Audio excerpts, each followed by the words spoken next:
제창하겠습니다.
다음은 순국 선열과 호국 영령에 대한 묵념을 올리겠습니다.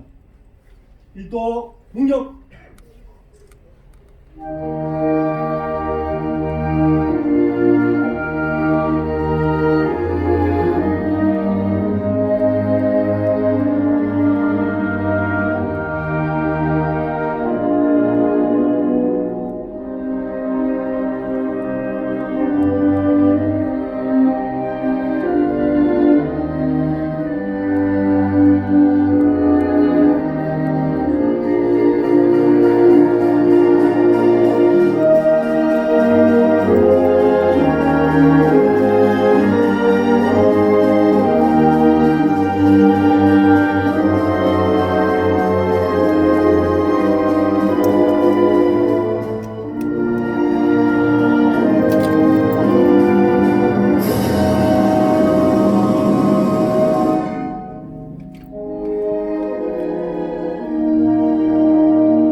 모두 자리에 앉아주시기 바랍니다.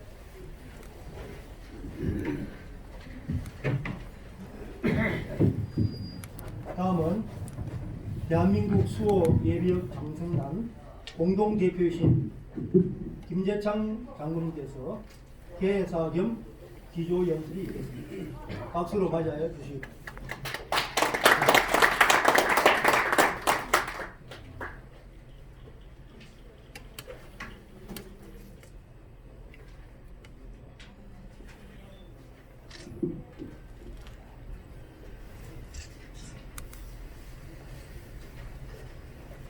존경하는 국민 여러분, 네트워크를 통해서 이 대회에 참여하고 계신 국내외 동포 여러분, 지금 코로나 바이러스가 무서운 속도로 퍼져나가면서 온 세계 거의 모든 나라들이 충격에 휩싸여 있습니다. 먼저 방역 작전을 현장에서 온갖 위험을 무릅쓰면서 최선의 노력을 다하고 있는 의료진 모든 분들에게, 그리고 현장 지원을 하고 있는 국군 장병 여러분들에게 온 국민의 정성을 담아서 감사와 격려의 말씀을 드리고 싶습니다. 오늘 우리는 네 번째로 실시하는 자유 대한민국 지키기 사이버 국민대회로 이 자리에 모였습니다. 오늘의 주제는 대한민국의 외교, 안보, 그리고 국방 분야의 문제들입니다. 이 문제들은 하나같이 국가의 존망을 가름하는 중차대한 것들이지만 국가 대전략 차원에서 다시 보면은 같은 뿌리에 연결된 하나의 뚜렷한 방향성이 있다는 것을 주목할 필요가 있습니다. 분단의 역사가 온 70년을 넘어섰습니다. 그럼에도 불구하고 어차피 남북한은 하나의 나라로 통일되어야 하고 또 반드시 통일국가를 이룩하게 된다고 우리는 믿고 있습니다.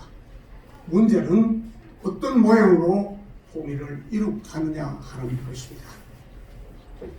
두 개의 서로 다른 길이 우리 앞에 놓여 있습니다. 그중 하나는 우리가 북한의 변화를 이끌어내어 대한민국과 같은 자유민주주의의 나라로 통일을 이룩하는 것입니다. 그럴 경우 우리의 민족사는 정말 대박을 터뜨리게 될 것입니다. 다른 하나는 그 반대로 오늘의 서울이 차츰 변하여 평양처럼 되어버리고 그래서 북한이 주도하는 통일이 되어버리는 것입니다. 그래서 그렇게 되면은 우리는 실로 쪽박을 차고 다니는 신세가 될 것입니다. 논리는 간단하고 분명합니다.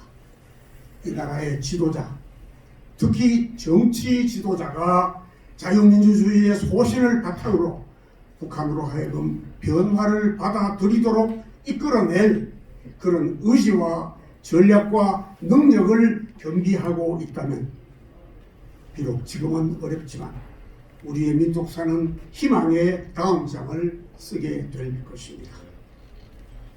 그러나 반대로 우리가 선택한 지도자, 그것은 우리가 실상을 몰라서 그렇게 했던 감은 이슬에 속아 넘어갔던 어쨌든 우리가 선택한 정치 지도자 그가 김일성을 숭배하고 북한을 흉내내면서 서울이 변하여 평양처럼 이끌어 간다면은 우리의 미래는 참혹한 처형장 앞에 서야 할 신세가 될 것입니다. 장성택 사건이 우리에게 보여준 적나라한 교훈입니다. 이 간단한 원리 속에 21세기 우리 민족사의 진로와 국가 목표와 그리고 대전략이 담겨 있다고 생각합니다. 물론 우리가 골라서 국사를 맡겨야 할 지도자의 상이, 특히 정치 지도자의 자격 요건이 뚜렷하게 여기에 그려져 있다고 생각합니다. 외교와 동맹, 안보와 국방의 모든 기능들이 사실은 국가 대전략을 구현하기 위한 역할 분담을 하고 오고 있습니다. 따라서 오늘 이 시점에서 한미 관계는 또 한중 관계는 북한 핵 문제는 또 사드 기지 관리는 이런 다양한 문제들이 결국 한반도의 자유민주주의 통일 한국을 이룩하려는 대역사를 내다보면서 지금 어디쯤 가고 있는지를 파악하고 점검해 볼 수 있는, 특히 중국 관계와 그다음에 중국 관계와 관계된 사드 기지 문제를 파악하고 점검해 볼 수 있는 귀중한 참고 자료가 된다고 생각합니다. 오늘 이 대회에 여러 분야의 특별히 외교, 안보, 국방 분야의 최고 전문가들이 자리를 같이 하고 있습니다. 원이 있는 토의와 상황 판단, 그리고 우리가 선택해야 할 진로를 찾아서 제시해 주실 것을 당부하지 않습니다. 동시에 온라인으로 이 대회에 참여하고 계신 모든 분들과 더불어 온 국민이 하나로 뭉쳐서 어떤 어려움이 있더라도 이겨낼 구국의 결의를 다짐하는 장이 되어줄 것을 빌어하지 않습니다. 감사합니다.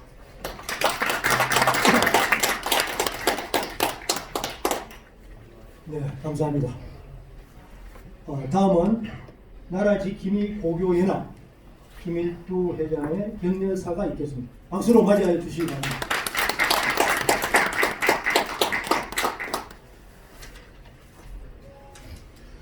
이 방송을 청취하시는 애국 시민들 여러분 반갑습니다.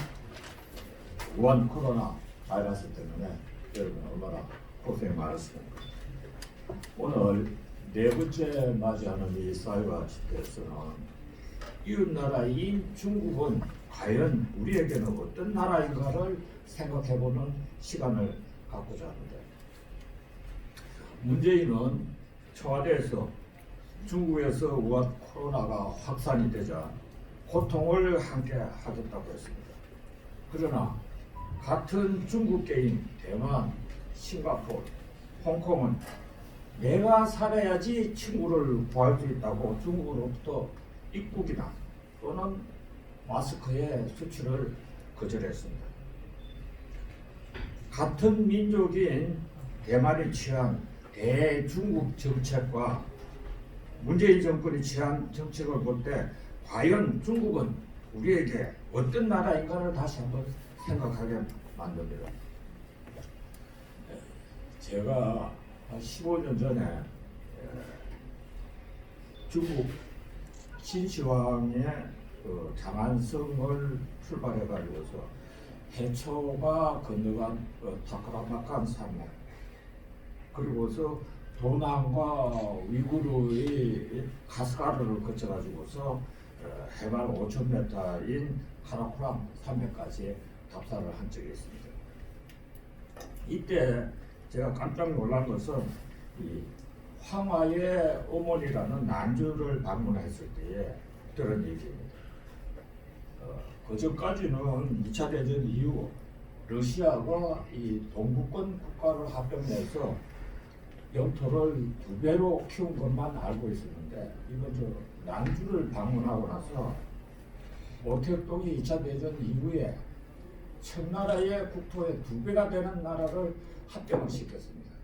남쪽으로는 여러분 잘 아시다시피 티베트, 서쪽은 신장 위구르, 그리고 북쪽은 외몽고, 그리고서 난주에서 그 나라들을 포함하는 콤파스를 돌리면은 우리 한반도가 그 속에 들어갑니다.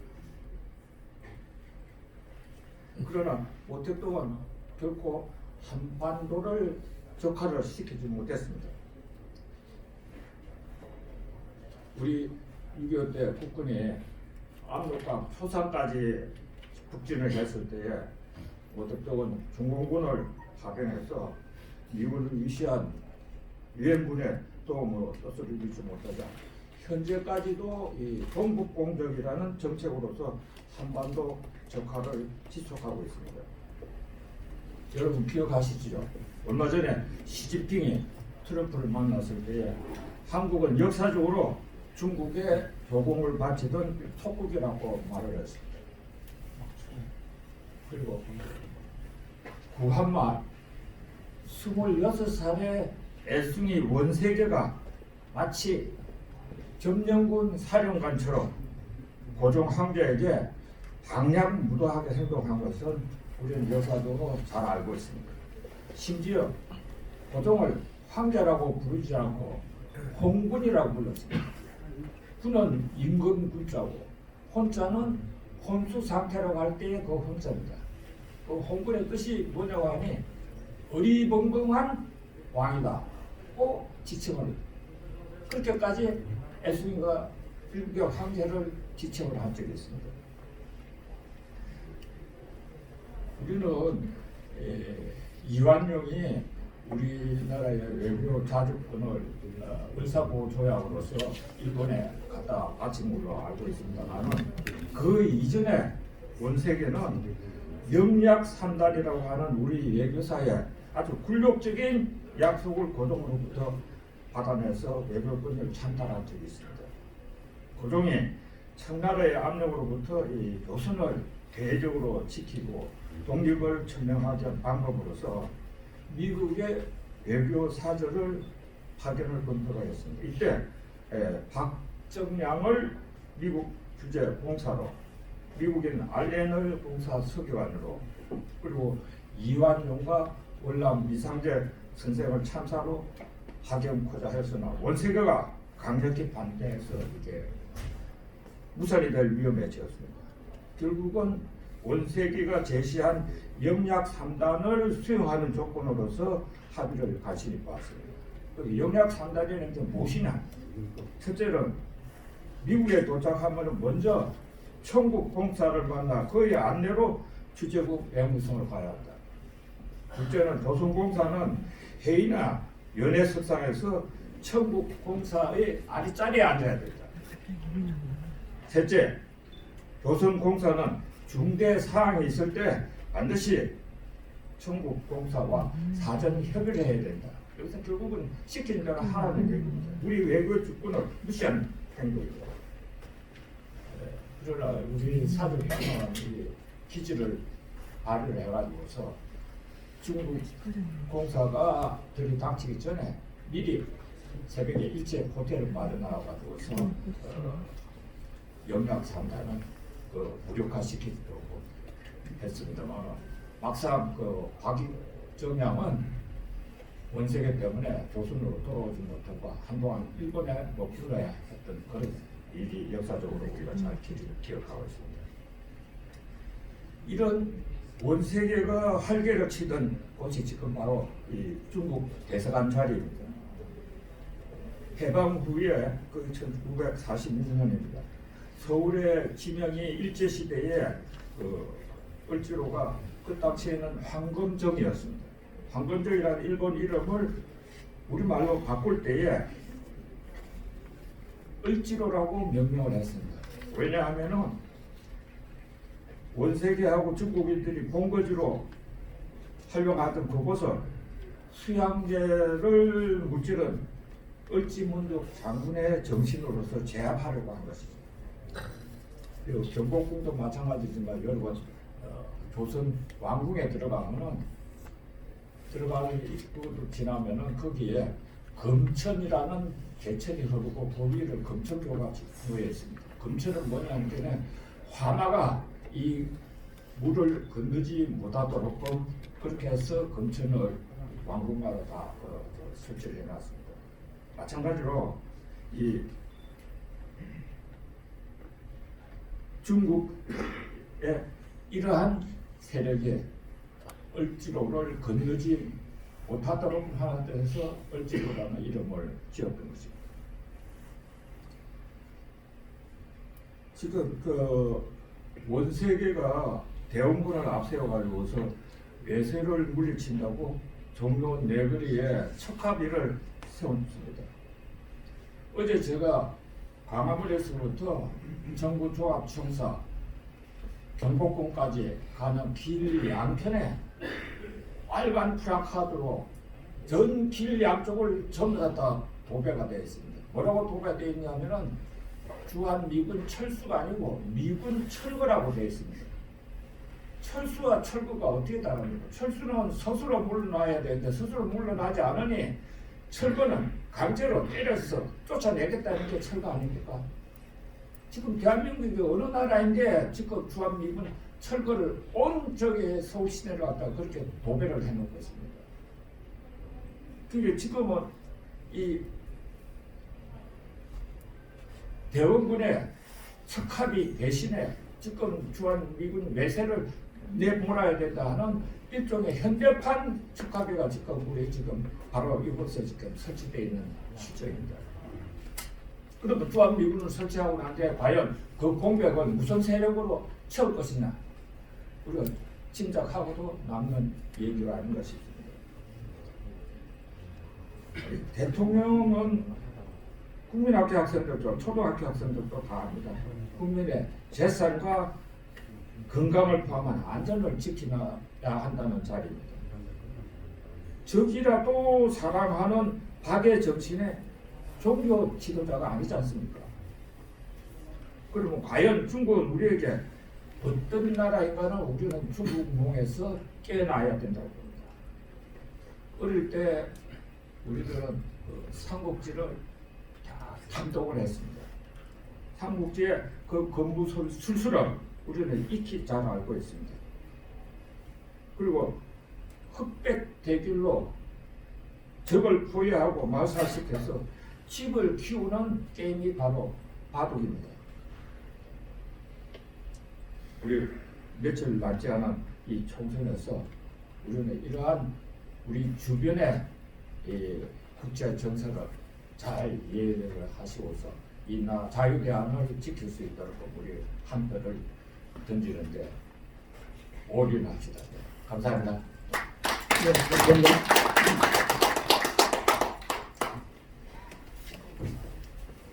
네, 잠깐 치워주세요.